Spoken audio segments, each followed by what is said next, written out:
Welcome to Sweet Life Beat Life. We hope this video helps. In this video, I will explain how to make fried rice wok. We'll cover everything from preparation to plating, ensuring you achieve that perfect restaurant-quality dish right in your own kitchen. The secret to great fried rice starts with using day-old, cold rice, which prevents it from becoming mushy.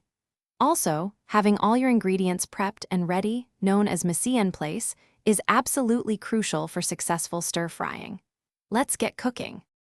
Once your wok is screaming hot, add about 2 tablespoons of high smoke point oil, like peanut or vegetable oil. Let it shimmer, then quickly add your aromatics such as minced garlic and ginger, stir-frying for just about 30 seconds until fragrant. Next, introduce your chosen protein, perhaps some diced chicken or shrimp. Cook these until they are almost fully done, then push them to the side of the wok, creating space for the next ingredients. Now it's time for the star, your cold, day-old rice. Add it directly to the hot wok, using your spatula to break up any clumps and spread it evenly. Immediately follow with your seasonings. Drizzle in about 2 tablespoons of soy sauce and 1 teaspoon of fragrant sesame oil for that authentic flavor.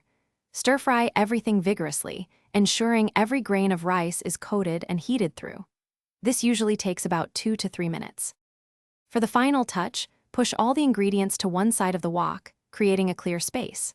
Crack in 2 eggs and quickly scramble them until just set, then mix them into the rice. Finally, toss in your vibrant chopped green onions and any other quick-cooking vegetables you desire, like peas or corn. Give it one last quick stir-fry for about 30 seconds.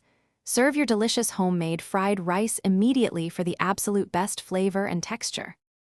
Thanks for watching. Consider subscribing if we helped you.